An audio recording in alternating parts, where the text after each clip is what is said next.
All right, we're live. Sorry, we had a little bit of a Hey delay there. guys. Hey, you Hi, guys, everybody.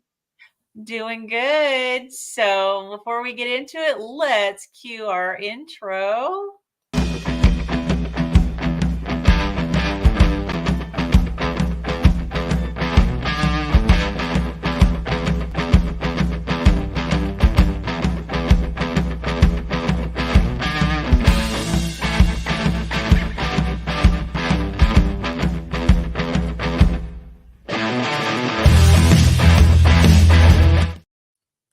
That's awesome. Love it. All righty. So, how are you two doing? I'm good. I've been swimming all day and taking care of my pool, and I thought, Ooh, well, I'll just do my live out Nice. here because it's nice and peaceful, and yeah. So I thought I would try doing it out here. that's And So how are you? I watched your interview on Dave Mack. Oh yeah, yeah. It came out today. And you did good. I know you were messaging yes, us saying you were like doubting yourself, and you did great. you sure did, Kim. Thank you. Yeah. So how are you, Carrie? I am doing great. It's of course a lovely day here. Sun is shining, and it's pretty hot, but that's okay. But it's all good.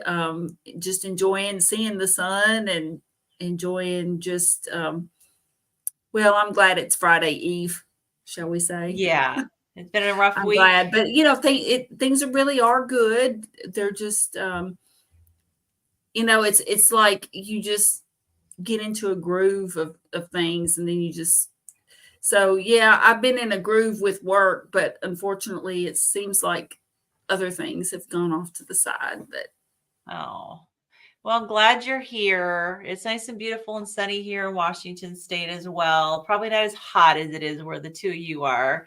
It's pretty mild, but it is sunny. I haven't even bothered to check the temperature and see what it is. Okay, 78 degrees where I am. oh, that's nice. That's a great Yeah. temperature. That's like It's a perfect. beautiful temperature. Yeah. We don't have the humidity, so that's nice. So it's a beautiful day. So awesome. Okay. So last week, and for those who are new joining in, we are going through this textbook, and it is going to be quite an endeavor. It's been interesting so far. We are still in chapter 1. It's quite bulky, and there are subsections. So we got through last week, we got through subsection 1.1.1.4. And so we're going to be starting today at 1.1.1.5. And just as recap what we're doing, for those of you who have not joined us yet, this is not like our book club where we read ahead of time and then discuss.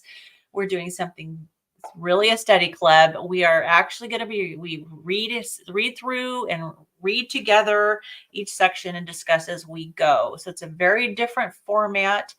It is something that we're trying out, and hopefully if you want to tackle this book and feel a little intimidating by the reading and just want to listen in, hopefully this will be something worthwhile for you.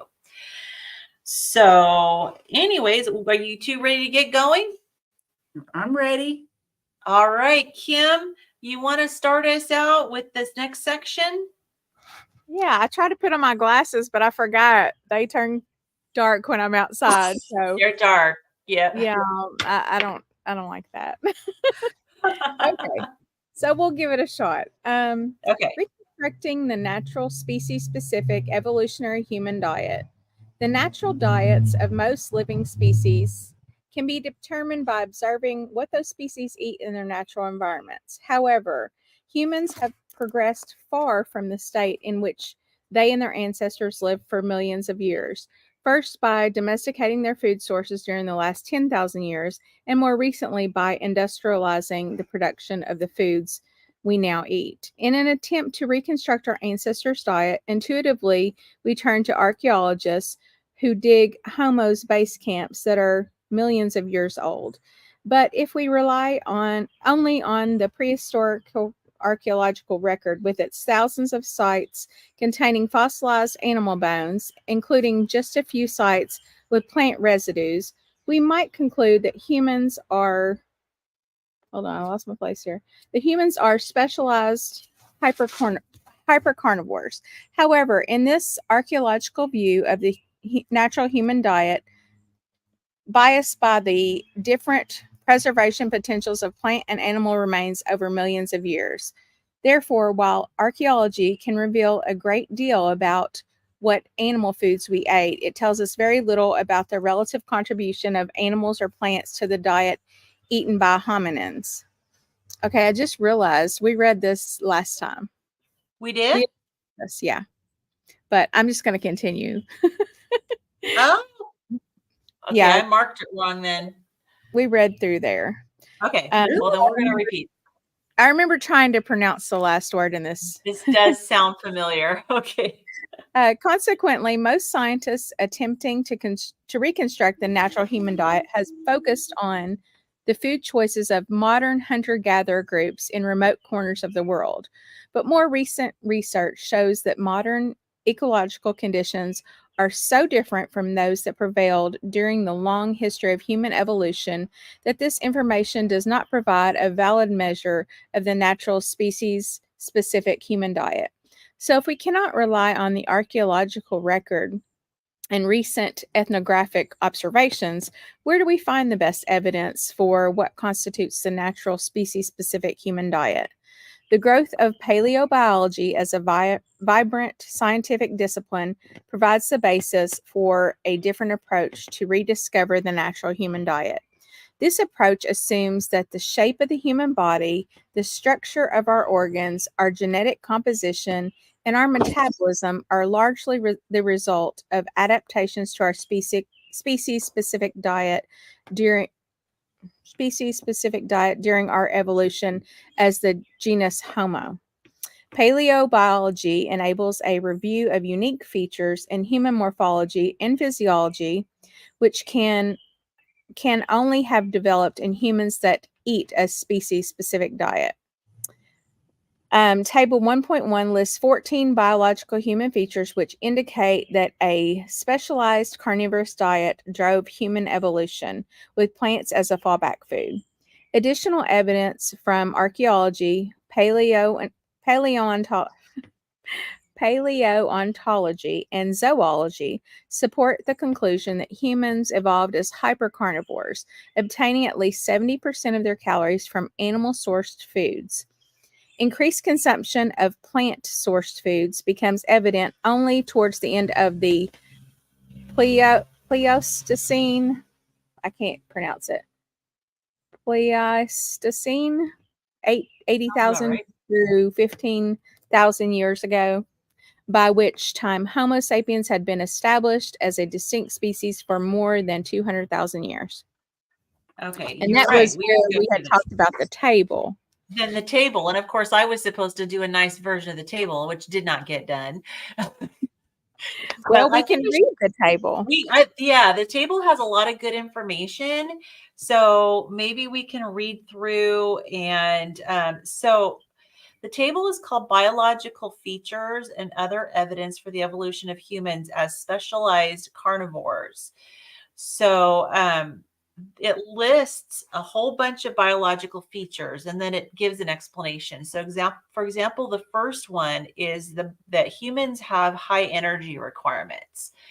And the explanation says humans have high energy requirements for a given body mass. Hunting provides tenfold higher energetic return than does the consumption of plants. So basically, hunting and eating animal products actually meets our high energy needs, whereas plants do not. So that lends itself to as a evidence that we are supposed to eat animals. Carrie, you want to do the next one on the table? Sure. The next one is large brain. In primates, a larger brain is associated with the consumption of high quality, high energy, and nutrient dense foods. Having the largest brain among primates, humans targeted the highest energy and nutrient dense foods, specifically animal fats and proteins. Brain size declined at an exponentially increasing rate during the terminal Pleistocene, and I know I butchered that, and subsequent Holocene, which is 40,000 years ago to recent time.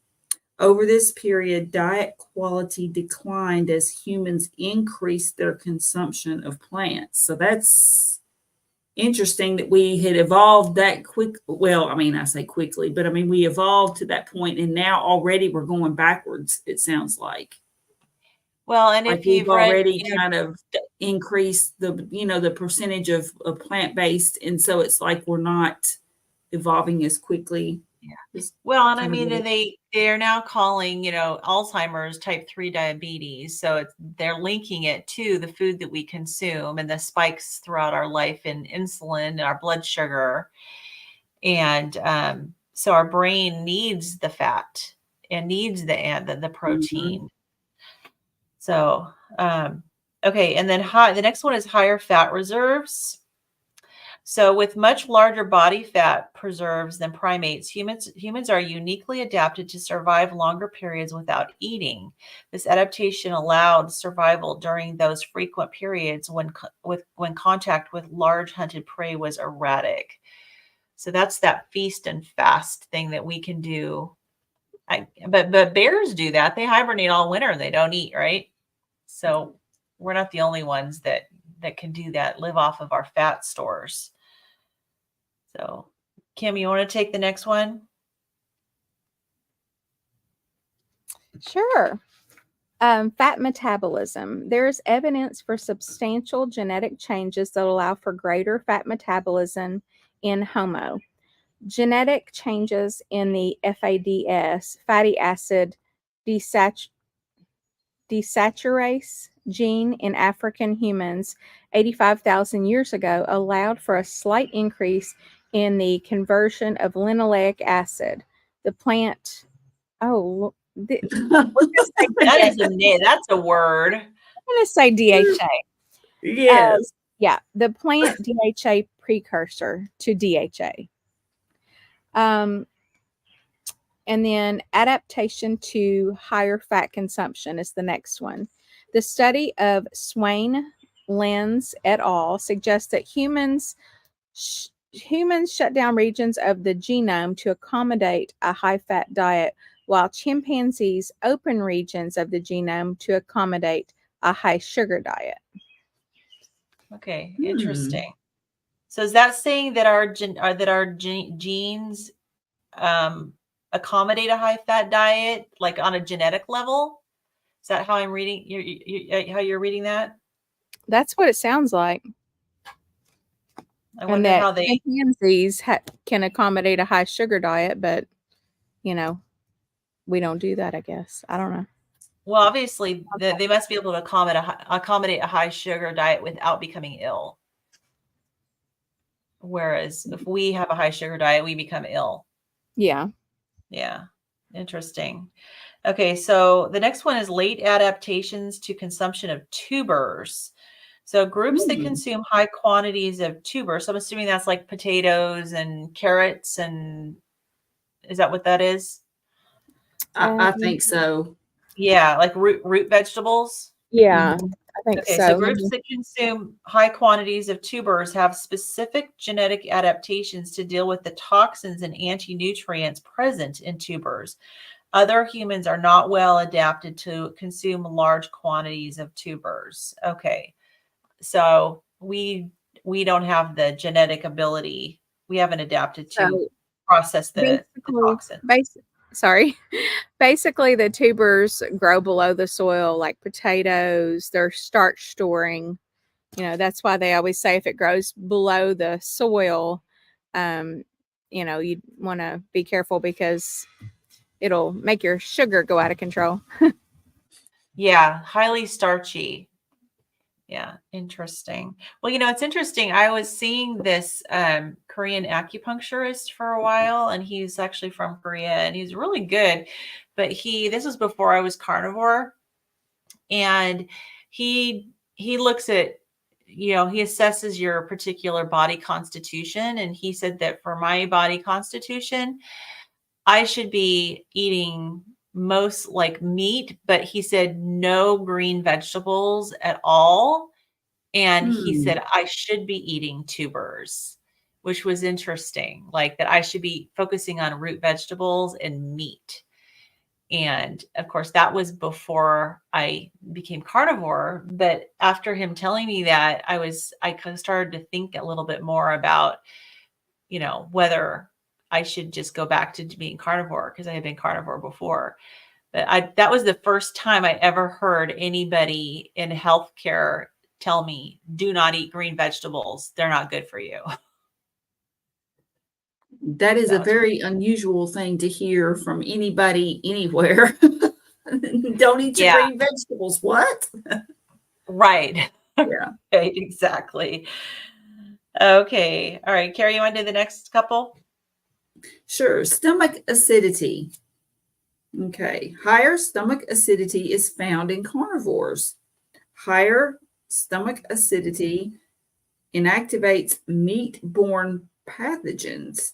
Stomach acidity in humans is even higher than in carnivores, probably to deal with higher pathogen load due to the continuous consumption of carcasses of large prey over days and weeks. Okay. Okay. So there's more stomach acidity in humans is the way I'm interpreting this. And so carnivores would have a high acidity, but then we have even higher because we to deal with a higher pathogen load. Bacteria. So food, there's bacteria that develops in food as it sits, and so I think what it's saying is that there's people would, we didn't have the refrigeration. And so there would be the storage of whatever they hunted and the development of bacteria. And so the high acidity will take care of that bacteria in the stomach. And I remember I would have, like when I worked as a GI nurse, we were always prescribing people acid blocking medication. Proton pump inhibitors were the most common ones. And then there were H2 blockers as well. And if you ever really look into these, they say that one of the possible risks with these medicine is bacterial gut infections. And that's because it lowers your stomach acid, and without that stomach acid where it should be, if you do happen to consume something that has some pathogenic bacteria on it, your stomach acid is not going to kill it.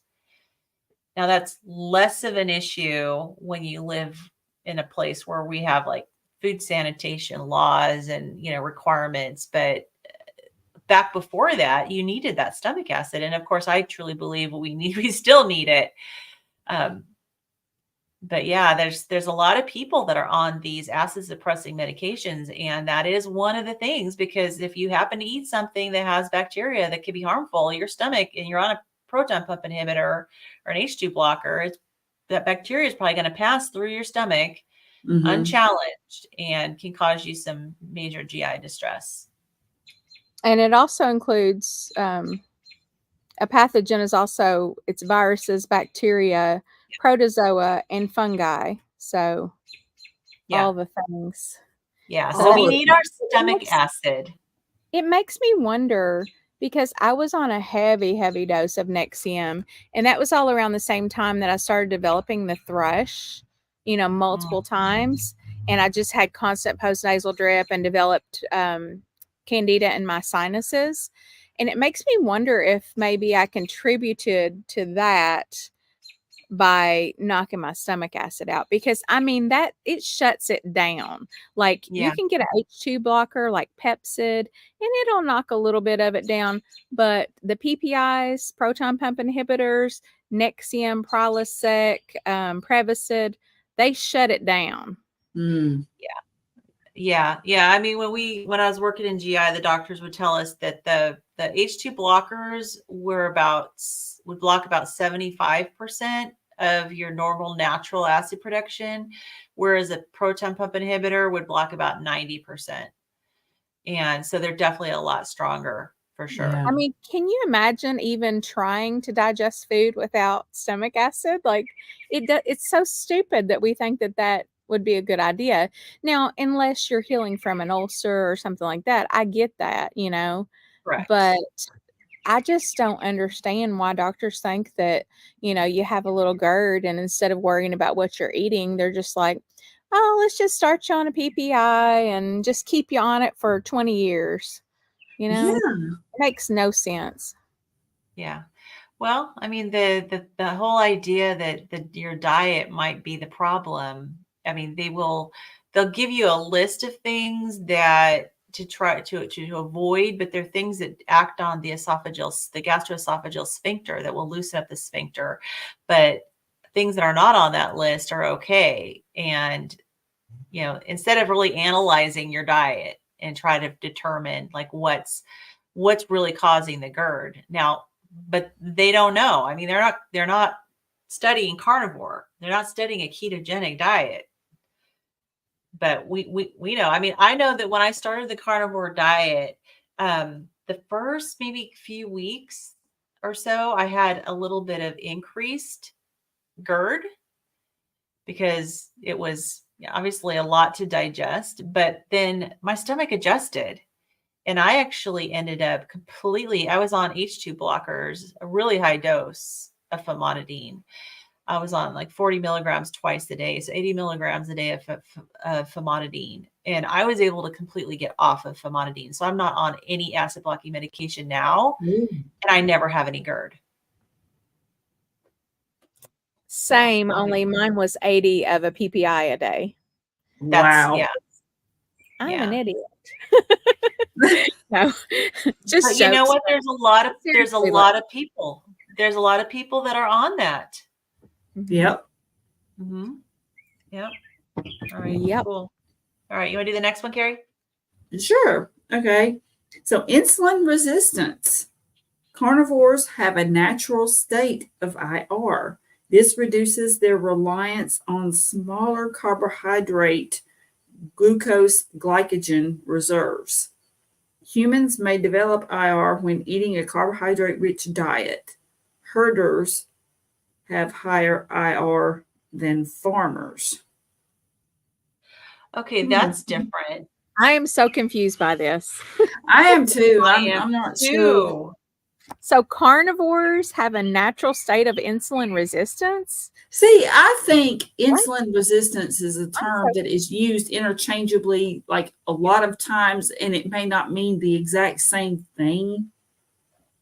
You know what I'm saying? I because like when I think about insulin resistance, of course, you think about your cells not taking the energy anymore, and you know and there's higher glucose, and then the increase in insulin, and that cycle, you know, because your body's trying to get your cells to do something that they're like, I'm not, no, I don't need any more. So Yeah. is insulin resistance in this case, is it, because I've heard Ben Bickman talk about this too, and he had a great talk. There was an event that he spoke at pretty recently, and I think it was the one with Nick Norwitz and them. They were doing the fundraiser, I think is the one that he had spoken at. But anyway, he talked about insulin resistance, and then how that it might not be the same thing, because there are people in the low carb keto space that talk about insulin resistance, but in an incorrect context. And I'm wondering if that's what this is getting into. Well, I mean, we always hear about insulin resistance like it's a bad thing, and we want to not be insulin resistant. But this is saying that carnivores are naturally insulin resistant. And so I don't know. So it sounds like that's a good thing because it says it I reduces their bet. reliance on their it reduces their reliance on the smaller carbohydrate, glucose, glycogen reserves, and it's probably because that's not what they eat very much. So maybe that's actually a positive thing, because if we are more insulin resistant, then our body is going to work better off of what the diet provides. And I don't know, that's just my thought. We have a I question bet here. it will go on. I bet it will go on to explain it. I hope so. So, hello, hey Simpson. So she says, "Hey guys, does the book go into dry fasting? I can't believe I'm contemplating doing it." Let me look in the table of contents here, because I know there is a part in the very end, towards the end, therapeutic fasting, where Jason Fung is a contributor. I don't see a section about dry fasting, although let me just, since we're doing it, let me look back into the section itself and see if there's anything on dry fasting. It's like way in the back. Okay, hang on. What page is that? 474. Okay. So let's see. Therapeutic fasting. It's listing different fasting regimens, intermittent, OMAD, 5-2, and Yeah, I extended don't see fasting. anything about dry fasting, but stick around till the end. Till the end, we'll find I out for mean, sure. But just offhand, I don't see anything about dry fasting. personally, I've So always thought dry fasting sounded a little dangerous it because does. I know. I you know. can survive a long time without food, but if you don't have your water and like proper electrolytes and stuff, Yeah, I it mean, doesn't sound good to get dehydrated. So hey there, Charlie. Good to see Hey, you. Charlie. Hey, Hey, Susan. Susan. Good to see you. Let's see here. No cave paintings of kale salads. I have not seen one. I haven't seen any. Yeah, we've seen one Susan. of there was two cavemen shaking broccoli at each other. But Yeah, that's right.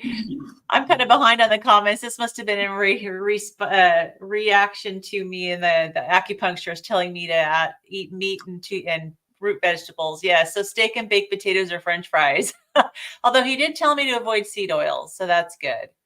I mean, honestly, Lynn, we know I've already done that little scientific Yes, trial, and it didn't go well. yes. Susan says a lady at Rotary was told not to eat dark green vegetables after she had her gallbladder taken out. The gallstones were dark green. Interesting. Okay, so Charlie says once a big animal is hunted, we'd eat over weeks, similar to a scavenger. Yeah, so that's the Yeah. whole thing with the stomach acid. Yeah.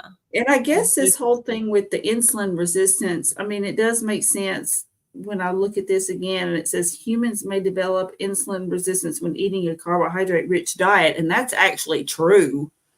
You know, the more carbohydrates, whether it's the healthy whole grains or what it is, the more of that we eat. So I guess for whatever reason, I was just having a mental block, but I believe I understand what they're saying there now, that we aren't designed to eat the carbohydrates. And so when we do, it causes us to have insulin resistance. And I think that's pretty accurate. Yeah. I just had to Susan. read that Oh, again. so I it's just had to saying, go through it again in my mind because it at first it just kind of didn't make okay, sense. so it's saying carnivores, when they eat carbohydrates, become Yes. resistant. That makes Yes. That makes sense. sense. Yeah, That that makes makes sense. perfect sense. The wording was Yeah. really not great, though. Yeah. No, but So it's like we that's why have, I was just very confused at first because I was like, this is not making any, it does not so compute. we are naturally prone to insulin resistance when consuming carbohydrates, which Yeah. we can all see that. And that also helps us out because, like when we don't have food, that's what we would want, is to become more insulin resistant and to develop those fat stores and store fat, on our all throughout our body, on our organs and everything, so that we could basically use it later. Mm-hmm. Well, yeah, I wonder if it's because like when we're eating carbohydrates, our body kind of goes into that starvation mood, like you said, that it wants us to flip a switch so that we start storing fat. Yeah, it's probably And like, hey, we don't really have access to food, so right, this we isn't better real store food. This isn't this. the food we need. So Charlie Yeah. says, wonder if that's like if a longtime carnivore took an oral glucose tolerance test, they'd fail. They would fail. Actually, Yeah. low carb people fail too. And Dr. Bickman, Yeah, I Dr. want to Bickman. say Dr. Bickman, but I don't think he's like technically a doctor. But anyway, Ben Bickman does talk about that, and he gave a hack that just said, have a little bit of carbs, because what happens is you lose those stores. Your body doesn't store as much because you don't use it. You don't use the glucose, and so then what happens is if you get a big, like if you take that glucola, oh gosh, that stuff's terrible. It made me sick. I think Yeah. it's you lose the Yeah. insulin, right? The insulin stores, because you have to kind of re-up those by taking a little bit of sugar in like the day Yeah. before you want to do something like that. Yeah, you have to take in a little bit of carbs beforehand. Like if you know in advance that you're going to have a glucose tolerance test and you've been very low carb or carnivore, then you just have a little bit of carbs so that your body's like, oh, I got to do this again, because you're really not in a bad position. It's Yeah. just that your body's not storing that glucose, and so you don't have that initial burst that you normally would have if you were just, I guess, eating carbs normally. And But so I would refuse. so then Right you'll away. you'll end up. Yeah. Yeah. So Simpson says, agree with the dangers. Yeah, this is a dry fasting. Pippin was talking about water naturally in fat stores, and when the body needs water due to dry fasting, fat can be broken down. Interesting. Okay. So that's definitely a possibility. We got Dr. Nelson. Hi, Dr. Nelson. Good to see Hi, you Dr. here. Nelson. Excellent. He may have some good insights into some of this stuff we're trying to figure out. Right. All right. So let's see. So I think we got that insulin resistance thing hopefully figured out. Okay. So Yeah. the next one, I'll do the next couple. The next one is gut morphology. So humans' gut morphology and relative size are fundamentally different from those of chimpanzees. Longer small intestine and a shorter large intestine, as found in humans, are the typical morphological features of the carnivore's gut. So our GI tract is designed to process animal products. And then mastication, which is basically your chewing, right? Humans show a reduced size of the masticatory system already present in H. erectus compared to early hominins who relied on terrestrial vegetation as a primary food source. This is compatible with meat and fat consumption. So basically our teeth are compatible with eating meat. So, all right, Kim, you want to grab the next couple? Yeah, I'm just confused. I don't know why we would have a reduced size of the masticatory system. Well, probably, yeah. Actually, that's, I mean, I you don't would know. think that they would be bigger. I don't know. Like Yeah, to if chew anyone up the knows meat, that, let you us would need know. more, right? Is that what you're saying, Kim? It's Yeah. like you would need more because you're chewing up more meat, and meat is just, you have to process it more orally, right? Yeah, that's what I would think. I Well, mean, Yeah. maybe the vegetables are harder to chew when they're not, because when they're not cooked. Because if we look at I cooked do vegetables, I do that's know that our different. jaws, sorry, Ellen, go ahead. Oh no, that's okay. I was done. So. I do know that our jaws, the reason why we have these smaller mouths And like the reason why it's so hard to intubate people these days before the OR is because we have these little small mouths that is because we're not eating a lot of good, chewy things. We're not eating a lot of meat. And so our teeth are all crooked and they're all, like this instead of being properly formed. And you can look at pictures of older skulls, like before and after the agricultural, revolution, I guess, or whatever. I don't know what that word is for it, but after we started eating more plants, you can tell a huge difference in just the teeth. I mean, they had perfect teeth before, and then they start eating plants, and it's like, ooh, Yep. awful. And then Dr. sugar, Eads, and then when sugar hit the scene, it was all over. oh yeah, the sugar did it. That was like the final straw. But yeah, like Dr. Michael Eads in his book Protein Power actually talks about that. And I had, when I first started my whole low carb journey, I found his website, and he's talked a lot about the paleo anthropology behind, what I guess, and what Dr. Berry calls the proper human diet and the proper human diet spectrum, and just why, like, and he was the first one that I saw that, well, him and Weston A. Price, that website too, but they talked about the differences in the oral hygiene, health, dental health, all of that, and that, like, it is so obvious that beyond the point of agriculture that suddenly our mouths just started looking terrible. Yeah. So Mike Shaw TV says we're evolving into chipsivores. Yeah. Dr. Nelson's reading this book as part of his certification as a metabolic health practitioner. Oh. Excellent. Well, we're just getting started. So, all right. You think we're okay with the teeth? Yeah, I think Yeah. I think so. I don't think it makes sense, but I didn't think the other part that they wrote made sense either. So I think, well, and hopefully they'll elaborate as we go on. So, all right, Kim, you want to take the next couple? That in the editing phase, but I used to be an editor. So. All right. So where are we at now? We're at postcranial morphology. Who's that? You. Okay.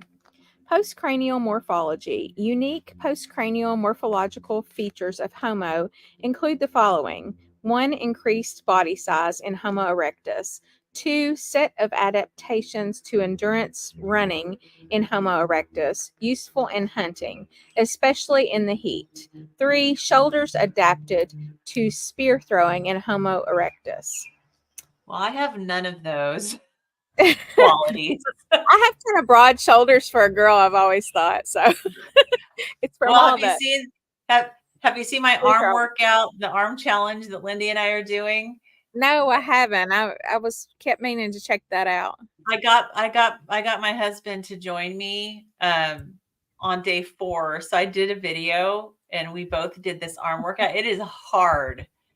So maybe I'll develop those shoulders. It is quite a shoulder workout. Absolutely. Maybe So Dr. Nelson said Dr. Chafee talks about the size of the mouth and teeth. So maybe we can check out what he says. Yeah. And that's why, you know how like the whole, well, I'm looking for the words here, but basically like what we evolved to look like, there's a reason that it is. And it's because if you have a strong jawline, all the ladies love it, right? But all the ladies love it because it's literally in our DNA to love that. And the reason why it's in our DNA to love that is because we're associating that with him being able to go out and kill and drag home some meat for us. Provider. Yes. Yeah, and provide. Absolutely. But yeah, so no, I mean, I would definitely fail this test as far as like, I don't even know if I would be considered Homo erectus based on these criteria.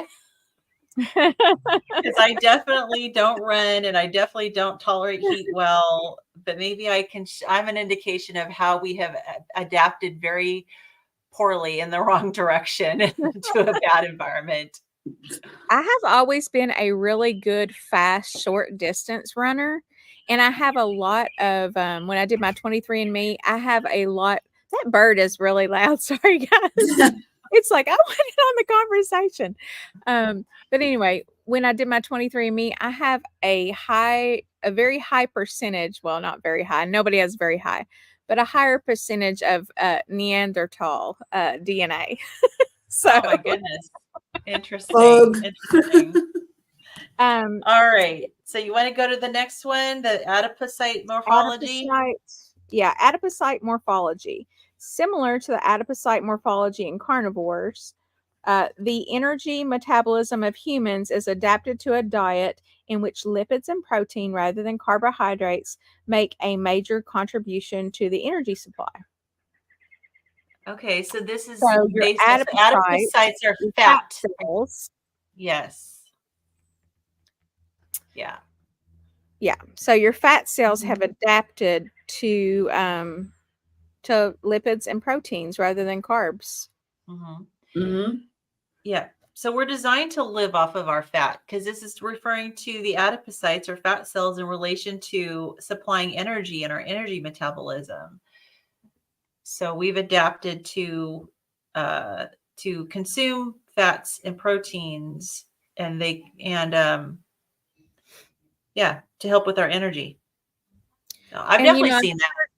I've heard several of the docs in the carnivore space talk about how, like, when you consume fat, the fat is constantly going in and out of your fat cells, like just as you need it, basically.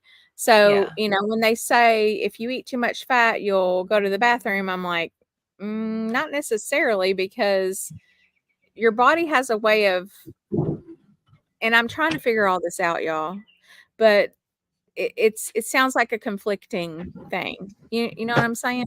Like, if it's all going out in your stool, then that's going to cause diarrhea. But I don't necessarily think that's the case. The fat cells.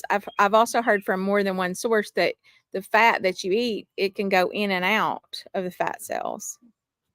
Yeah, no, I heard that too. And I'm hoping that this is going to go into more detail about how that works, because that's one of those areas. Honestly, sorry, Still confused. I'm still confused about that too. Yeah, that's a big area of confusion for me, because to me that will determine what I do with my diet when I finally figure this out. And I've heard so many different people in the carnivore space say different things, that I need to know what's actually the case. Yeah. Well, and I found that if I eat too much dietary fat, I mean, I think my weight kind of stalls, and that's not necessarily the case for people who are already at their goal weight or at the weight they're supposed to be at. Because I know our brains need the fat. I know all these other parts of our bodies need the fat, but I think I have plenty of fat to live off of. So I tend to just eat the fatty meats and don't necessarily add additional to it. And because I figure, okay, I've got plenty of fat for my body to live off of right now. So, and it is an energy source. And it's cyclical for me because, like, sometimes I exist on a lesser amount of fat, and I've never, I mean, even before being, low carb, keto conscious, I've never, like, being conscious of, oh, I can't have this much fat, or I can't have this much meat, or whatever. So it's not been like that. But what does happen is that I will, like, evolve into eating more fats, and, like, I can tell, and I crave them, and I'll eat them, but then turn around and then I won't eat as much. But then my body will tell me if I'm not having enough, because I do notice it, in the restroom if I don't have enough fat. And that's not a huge problem for me, but it can happen. But it's just really odd how cyclical it is. I try not to manipulate that. Like, I try not to just say, okay, I'm eating 90% fat or whatever. I just eat the fatty meat and whatever comes on it. I'm that way But too. I I can don't tell track that it. sometimes it does vary though, and I know that I have to increase it. Yeah. So Amy says, so eating fat allows you to feed your body, so the storage is fat burns up for your energy. If you don't eat fat, your fat hangs on for dear life. I've seen go either both ways. Yes, that's the You thing. know, It's so confusing because I've seen the arguments for both sides on that. I think that my body likes to reduce fat or let go of its fat stores when when I'm not feeding it carbohydrates. So it's then looking for a different energy source because it's not relying on glucose as an energy source. And so step one for me was to eliminate all the carbohydrates. And then I do feed myself dietary fat, but I find that there's like if I go too much, my body doesn't want to release my fat stores. So I don't know if what it's going to be for each individual, as far as how much fat can you eat and still have your body use the fat that's stored. I mean, I think I just have to kind of look at it like I'm not necessarily trying to lose weight. I mean, yes, I'm trying to lose weight, but I'm wanting to set myself up so that my body will utilize the fat stores. And And the result will be losing weight. I don't think that it's necessarily healthy to like add a bunch of fat. I've never thought it was healthy to, I mean, I like butter and I will have a pat or two from time to time, but I don't necessarily think it's the best for me to like sit and eat a stick of butter. I don't really think that I think that's, it depends and on I the think that individual. I think my body has plenty of fat to live on and needs to let go of some more of it and hurry up about it. But I know that for me in particular, it also, and for everybody really, there's so many factors that go into it. And I'm still learning about all this, but Yeah. like your hormones for one, I just found out that I am in menopause, even though like what? I I would have never I mean, I suspected, but anyway. Yeah. Yeah, so Yeah. I think that has been a big factor for me. My body, the hormones are all out of whack right now, and so that Well, and includes for my you, maybe eating the insulin. fat. Yeah, for you, maybe eating extra fat might be helpful because I know if you listen to Bella, Steak and Butter Gal, she's kind of the extreme when it comes I to think eating the Bella fat. and I are in different situations. I've You're seen Bella's about this big around. Well, yeah, regardless to the fact that she's very tiny, she did get her period back with eating a lot of like she ate the sticks of butter, the frozen butter, but she was vegan, I think, and for like 6 years, vegan, vegetarian, Mhm. and she quit having a menstrual cycle. And then when she started eating all the fat and she I guess she was eating a ton at first and she got her period back. Yeah. So I've heard that from a lot of people. Now, maybe she would have gotten her period back if she was heavy without eating the butter I and mean, just letting her own body fat. I just think that when you're thin, you and a person who's obese like me, we need to come at it from two totally different angles. And I'm still learning about I it. agree. But like you said before, I think that we're kind of needing to live off of our own body fat and like, let's get some of Yeah. this out of here. Because if you have too much fat circulating in your bloodstream, your body has no reason to let go of that fat. But here's Right, the thing right, though, we use carbohydrates. Carbohydrates actually make us make fat. Like that's right. what our body processes to gain fat stores.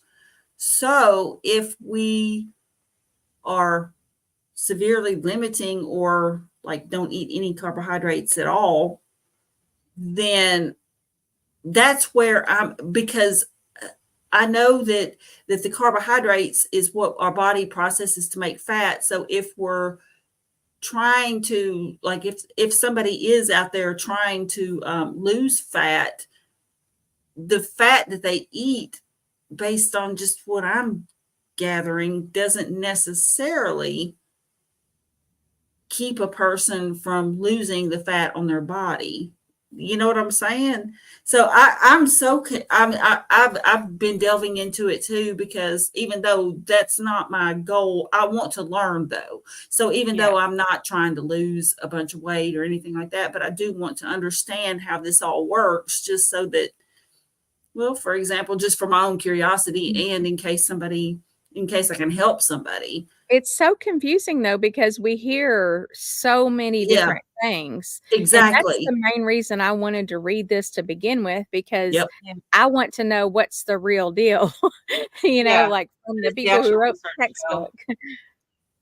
Yeah, so hopefully we're going to get this a little more clear in our minds as we go on. So Amy says, if we fast for a long time, after about 30 days, if you do not have a lot of fat to live off of, your body will start eating your muscles. Yes, I speak from experience. You can do this and still be heavy. Yeah. I mean, I've heard about the guy, I think was it the record for fasting? He's fasting for like over a year, but he was very, very morbidly obese. And he was under medical supervision that he did it, but he was in that the was like, UK, wasn't he? I think he I think was. so. I think so. Yeah. That's an extreme case. And of course, you should never do that unless you are that morbidly obese and are medically supervised. I don't know, but I guess he lost all the fat. I mean, he put himself into a real situation where his body needed to use the fat for sure. Mm-hmm.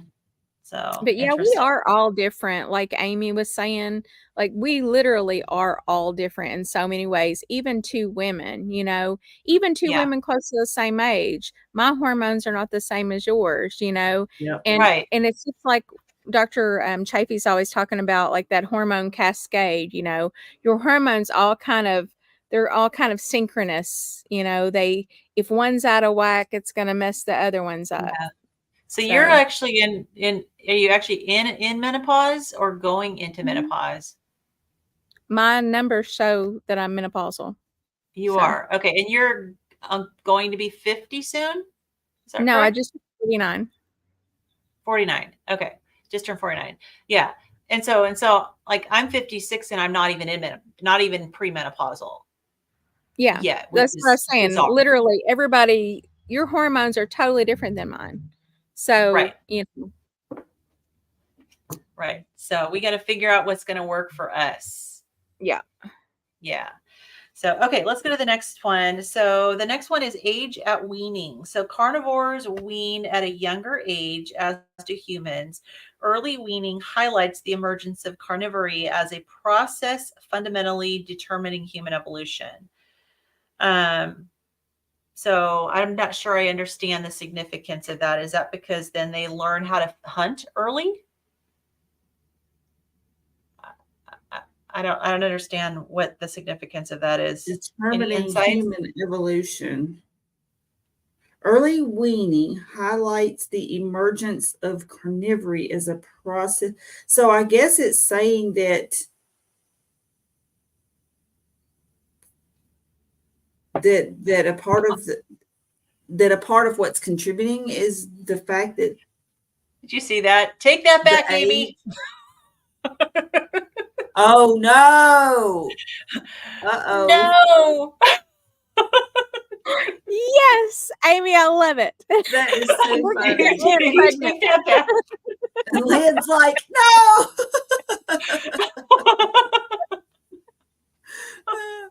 I just got my last. If I was my 28-year-old, the last one out the house, married off. Oh yeah.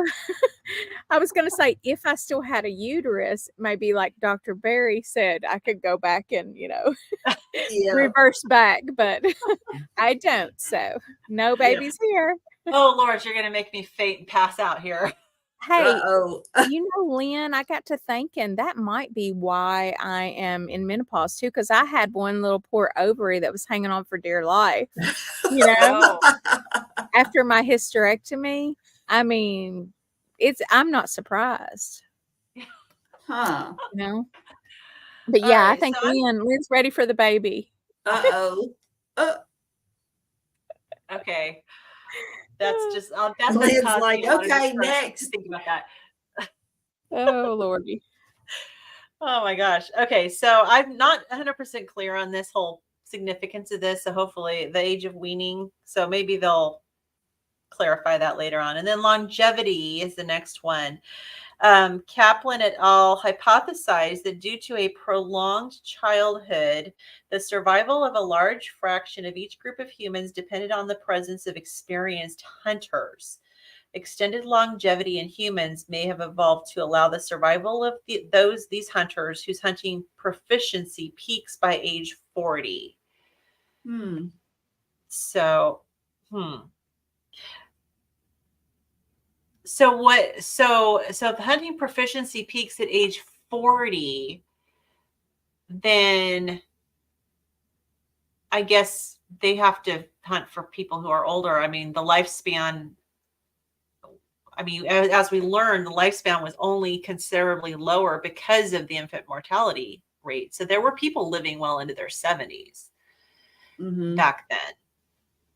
This sounds So very similar to the proficiency of our trades, our jobs now. You know, that peaks around age 40. This is true. I feel like you're like at the top of your game at around 40, and all the little ones are looking at you like, "What do we do, Mom?" oh yeah. Yep. Oh yeah, absolutely. Absolutely. I know I read that especially like when you're 50 plus, you're actually more productive when you're not working a 40-hour work week. When you're not working more than about 30 hours. Yeah. So, okay. All right. Let's see. Who wants to take the next couple? I'll take a couple. Okay. Stone tools that are specific to plant food utilization only appeared around 40,000 years ago. Their prevalence increases just before the appearance of agriculture. So, I mean, that makes sense. You wouldn't have tools specific for So, plants unless you are actually starting to use them and grow plants. so like the mortar and pestle Mm-hmm. where you're grinding down grains. Yeah.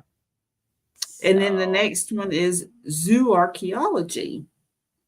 Evidence of access to large prey first appears in H. erectus archaeological sites 1.5 million years ago. Humans even hunted large carnivores, which that's interesting because I know that in general, I've always heard that most of the time people hunted like the herbivores. So, like so large carnivores. So that'd be like saber-toothed tigers, maybe something like that. I'm not sure, but what a large carnivore would be that they would actually hunt. elephants, hippos, yeah, Are giraffe. elephants carnivores? Oh, did they say that they hunted the carnivores? Yeah, it said they Oh, yeah. hunted large carnivores. Like Maybe so, in other bears. words, they hunted the elephants and the Oh, bears are herbivores too, aren't they? Yeah, bears are bears. herbivores. Yeah, don't bears eat Yeah, plants? because they'll eat people and they'll eat plants. Yeah, that's Yeah, so true. So maybe they're both. So yeah. yeah. Well, maybe like elk and deer, and as opposed to little carnivores like that rabbits. Well, rabbits are not carnivores. Bears are salmonivores. Okay. Okay. Speaking of rabbits, I mean, this is completely off topic, but it's a cute story. So we have rabbits, little cottontail bunnies that this time of the year, they're all over our neighborhood. And we have some that live under our deck. So I was going around last night watering out back and watering plants. And I have this potted plant that I've had since before I was a carnivore. It has a blueberry bush in it. And, but it also has some lemon balm that creeped over and it's kind of crowding it out. And so I can't really see very well. So I go in and water the blueberry bush at the base. Out scrambles like at least 3, maybe 4 little tiny baby bunnies. They were Oh, all cuddled up in my big pot at the base of the blueberry bush, all cuddled together, Oh, and I Oh, just completely disrupted them. oh. So that was just last I night. had that happen with baby birds the other day. I was trying to water my ferns. I have 4 ferns hanging on my front porch, and I got the watering can up there, and this bird flew out, so I got it down. And out of the 4 different ferns, one had a little cute little Oh, you're breaking nest up, with Kim. eggs. Are you there? Oh, Can you hear me now? I can hear you. Okay. One had a cute little nest with eggs, and the other one had a okay. cute We little have not. nest. Are you there? I Well, can still see Carrie. is that just me that the connection got bad? I think so, because I could still see Carrie moving. Yep, I'm still here. Okay. But the other little Okay. nest Sorry. had Maybe. 2 little baby birds in it, and they were so precious. They were just, Oh, like, flopping their little heads around. It was so adorable. Oh, Hi, Nicole. cute. Hi, Nicole. hi, So Nicole. we've got a question from Amy. Question: is there any biblical basis taken into account here? Asking before I chimed in. Yeah, if you listened to last week at the beginning, I'm the one here that's the creationist that's biblical based. So with me, when I read all this, it's talking about all the evolution, and what I just in my mind I go, well, this is how we were created. Um, my whole perspective is to glean everything I can out of it. And I think that we can definitely, I realize that, yes, if you're like me and you're biblically based, hearing all about everything being evolutionary is kind of contrary. But I think that, like you said, as we're talking, I'm learning. So I hope that answers your question. I And don't think that this is contradictory to a creationist I don't because, think so either. yeah, I Yeah. really don't, because I think that you can still evolve, like people still, and that can be a part of God's plan Change. too. We change, we Yeah, adapt, and yeah, as we see, as we talked about last week, just the adaptation that we've seen in our bodies as we've converted into a different diet. The body adjusts, and our bodies adjusted pretty quickly. Some people, like when it comes to like fat adaptation, takes a little longer, but we definitely adapt. So I I understand that when you're looking from a creationist standpoint, hearing everything being attributed to evolution kind of goes against things. But I just kind of look at it as I just substitute in that this is the way we were created, which to me is amazing. hmm, And it just lends itself to that, like, this is the way we're supposed to eat. And we were designed to eat this way. So I hope that answers your question. Oh yeah, she said yes. Okay, good. Okay, so sorry, we had a little glitch there. It must have been my internet, because I think that we all kind of on my side, we all blanked out there for a moment. Okay, all right, I'll take the next couple. So targeting fat. So at substantial energetic costs, humans concentrated on hunting the fattest animals.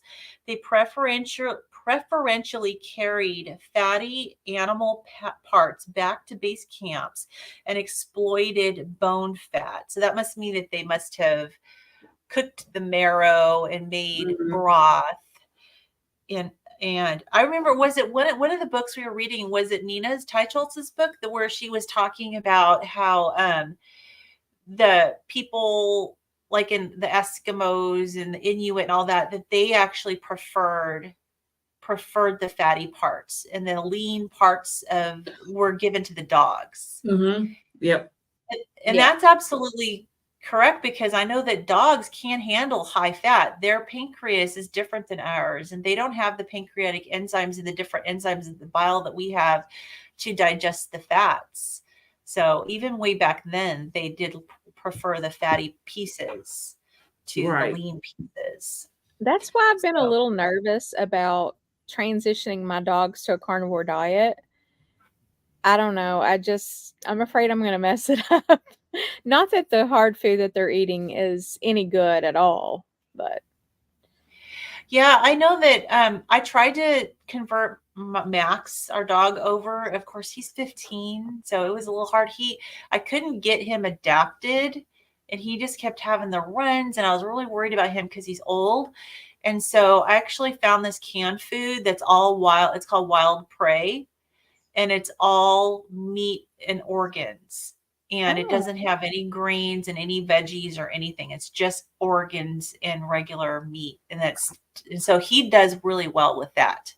Mm. So that may be an option for you. But when I was trying, I was giving him chicken breast mhm. because it's really lean. He loved it. He absolutely loved it.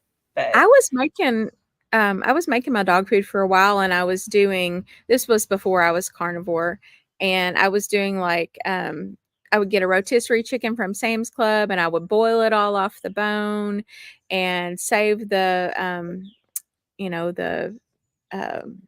bone broth and mix mhm. in with I'd put white rice and like some green beans in there and stuff.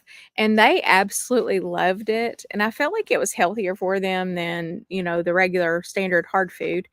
But Yeah. I just got kind of nervous about it because I don't want to mess them up. Well, you just And have then to transition slowly, like when you're trying to convert your animal over. Because I mean, it is I'm the talking food about there I is supposed wanted to to have. make sure that it had everything that they needed, you know? Yeah, that's true. Um, And then with my cats, I did something really truly miraculous with them, but I did this because I actually had a diabetic cat that I had to give insulin shots to twice a day for about 3 years. And my cats recently were getting so fat. I mean, it was around the time I started carnivore, I thought, maybe I could put them on that food that I had the diabetic cat on. If it was good enough for a diabetic cat, it's good enough for a regular fat cat, right? Yeah. So I switched them, and I want you to know they are like kittens now. Wow. They've lost so much weight. They're they're on a low carb diet essentially. They're not keto, they're not carnivore, but they're low carb, and they love it. They get more water because it's soft food. They roll around on the floor. Their coats just feel like silk. It's amazing. I mean, they're Wow. like different That's, cats. that's incredible. So we got a hi from Bruce. Hey, Hi, Bruce. Bruce. Glad you Hey, can Bruce. listen in.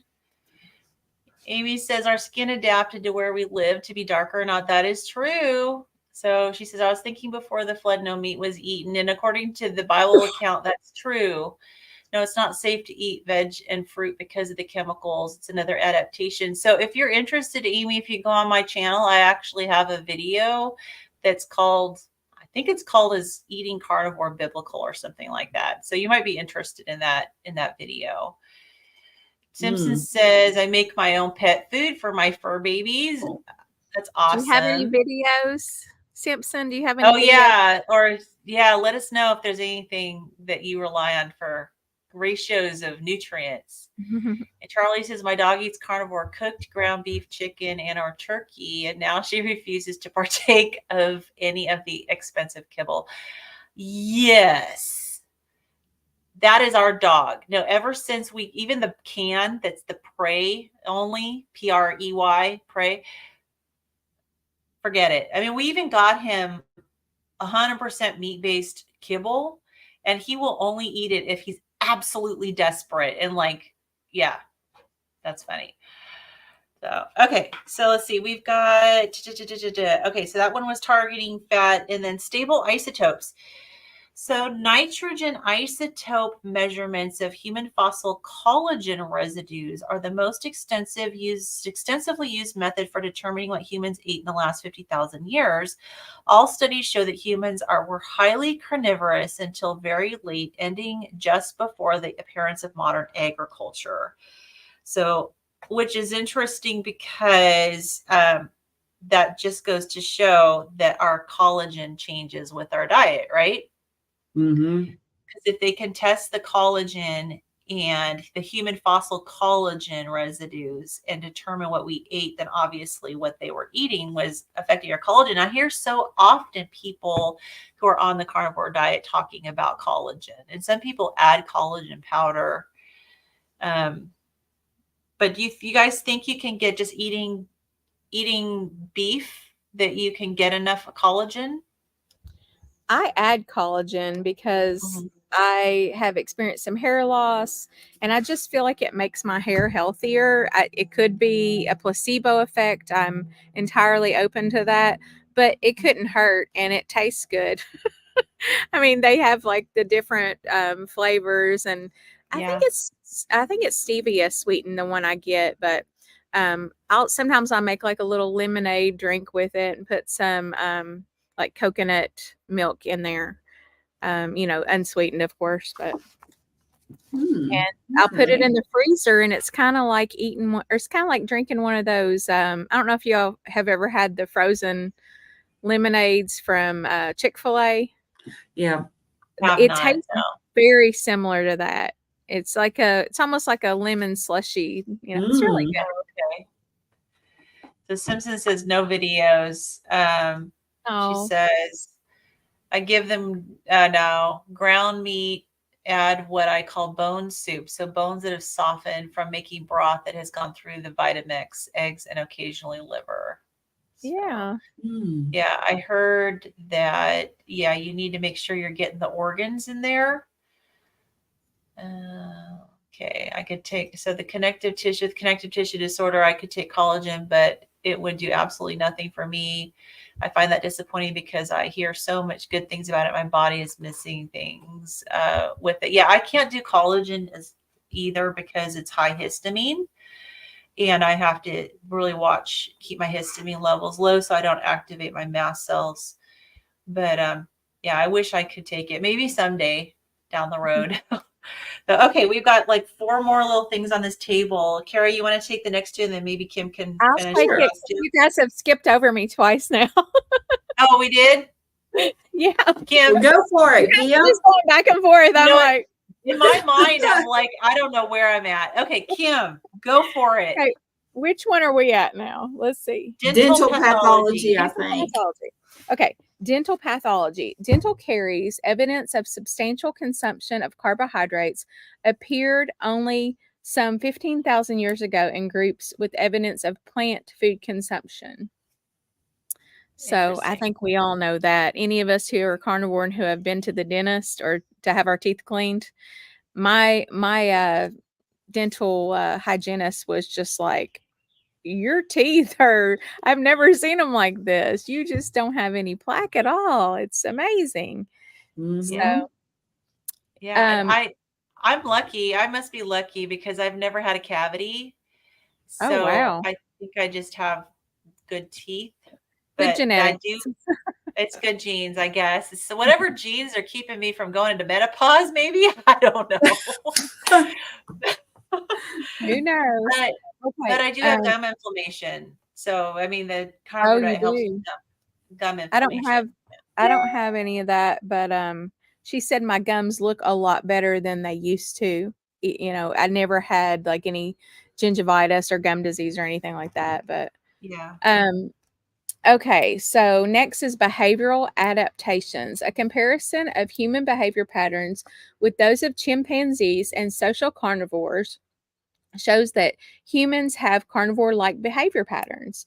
Food sharing, alloparenting, labor division, and social flexibility are among the typical behaviors of carnivores.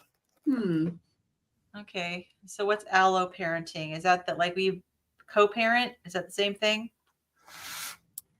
Let's see I'll look here. this up. I'm trying to think of Or like an allo allograft. parenting. I wonder if I it think we doesn't parent mean. our own. Yeah, I haven't looked it up, but I wonder if it means like sort of like it takes a village. Yeah, No. you're right. It's a term used to classify any form of parental care provided by an individual towards young that are not its own direct offspring. Okay. So we tend to take care of just take Okay. care of children in general. Yeah, so in my mind, I was thinking allograft, but the allograft is when it's from one person to the other. Do you know what I'm talking about, Lynn? Yeah, It's yeah. totally unrelated to this, guys. Sorry. But it's the same prefix. Yeah, I was just using the Yes. prefix. Yeah, exactly. So, okay, that's interesting. So we behave like carnivores. All right, since we skipped over you, you want to take the last two, Kim? Okay. Paleontology. Evidence that hunting by Homo erectus 1.5 million years ago was associated with the extinction of several large but not smaller carnivores. This suggests that Homo erectus became a member of the large carnivores guild. Extinction of large herbivores were associated. Shh, no barking. Were associated. Let's see here. With the arrival of humans on continents and islands, for example, in Australia and the Americas. So, zoology. Amongst the carnivores, predation on large prey is exclusively associated with hypercarnivory. Humans were predators of large prey. Okay. So, I mean, we know that up in the cold regions, I guess, would large prey be considered also the seals and the walruses and all those other I would cold think so. weather animals, polar bears, and interesting. All right. Well, you know what? This took a long time, but I think it was good that we went through this table. You guys want to just kind of stop there for today and pick up with section 1116? And I'll make sure I put my little Post-it note on the right section this time. So I know exactly where we are. So awesome. Either Okay, that or good. we could read that little section and then we would be to the end of all. I feel like we need to be past this table. It's just my OCD. But it was good. I mean, there was a lot of information in that table. Yeah. Mm-hmm. Yeah. So lots to discuss, and it definitely brought up some questions that I'm hoping will get answered as we proceed. So, all right. I think so we need to do this twice a week or something. Y'all aren't available twice a week, are you? I don't know. We'll have to see. This is going to take a while. I mean, I probably can. Just throw a day out there. I just love it so much. I look forward to it. I do too. Yeah, and I'm like, I've waited all week. And well, you know, we could always try Tuesday and Thursday. I work Tuesdays usually. Okay. Oh, that's right. But I mean, I'm home after like 8:00 at night. Okay. Well, let's talk about it. Let's talk about it off the stream. Yeah.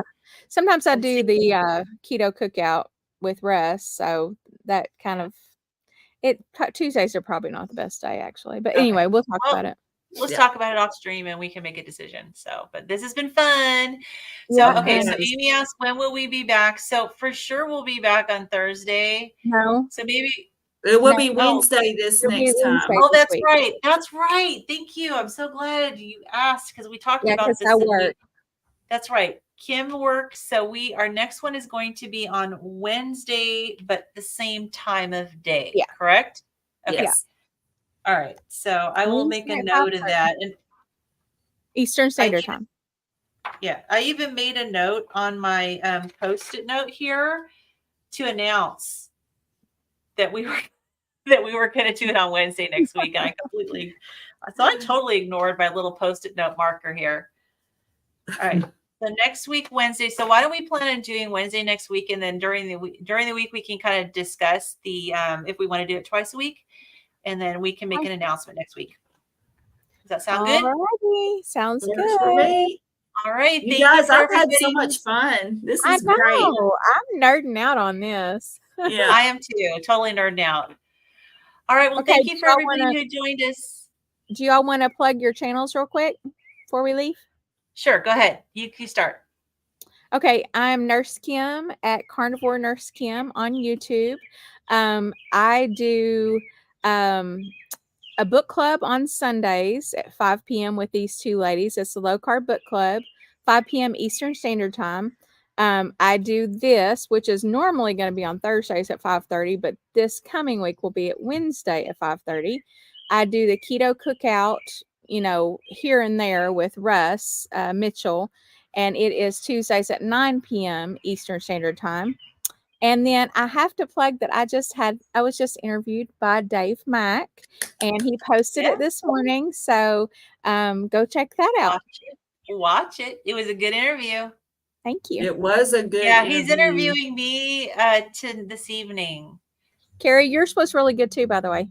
Oh, thank you. Yeah, I had actually, my first interview with him was in like August of last year, August or September. It was something like that.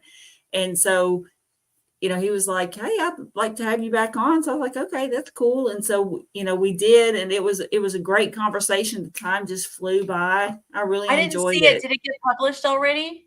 Yeah, he published it yesterday Okay. morning. Yeah, it's going to be I'll like find it. boom, boom. It's going to be like boom, boom, boom for all three of us. All three of us, that's We're right. all pretty close together in the, in the Yeah, so list. we're doing the recording tonight. So I guess sounds like from you, Kim, it sounds like there's a quick turnover. So he may end up publishing mine tomorrow. Yeah. We'll see. Super quick. Yeah. Yeah. Awesome. And so All right. And my channel is at My Meatomorphosis, and it is an O and not an A. Somebody made a typo when they were creating their name, and so we won't go there. But anyway, I was trying different names, and I was thinking actually about like ketomorphosis, and so keto ends with an O, and then when I changed it to meat, I didn't change it. So anyway, that's why there's an O there, y'all. And I post all kinds of stuff. I really love doing morning walks and posting sunrises. Unfortunately, what's happened lately is that there is a lot of foliage and the sun comes up at like 5:10 in the morning, and trying to time it where I can catch a sunrise. I just, so I have not done those particular shorts, and I miss them. I really do. So I'm trying to come up with something else to do, but I'll do like meal prep stuff. I do lab updates, just my general life on carnivore, hula hooping. You just never know. I have found some vintage Judas Priest albums at McKay's. So, you might hear a little bit about that, or my heavy metal glove that I found when I was going through some stuff. But anyway, so just come check me out. And, I'll offer, if nothing else, I'll offer you love and encouragement. That's right. Awesome. And I'm Lynn, and my channel is, you can find me at Midlife Carnivore. And so I've been documenting my whole journey with carnivore and fighting mast cell activation syndrome, and also dealing with weight loss. I've lost close to 120 pounds of body fat since I started about a little over a year ago. So I've documented that journey as well. I am currently in the middle of an arm flab challenge with Lindy from Limitless Lindy. So if you're interested in that, if you've got that arm flab, I'm not going to show it right now, but I do show it on my videos. Yes. Yeah. Look at you. You have none. Okay. I got plenty. What? Okay. I got some. Look at all this. Look at all this. I got a lot. But anyways, we're doing this arm flab challenge. We are putting Dr. Berg to the test. He recommended a particular video workout that is supposed to be helpful with arm flab. So we are putting that to the test. So if you want to join in, come check out my channel. And all righty, very good. So we will see you all next Wednesday. All right. See you then. All Bye, right. guys. Bye, everybody. You all have a great rest.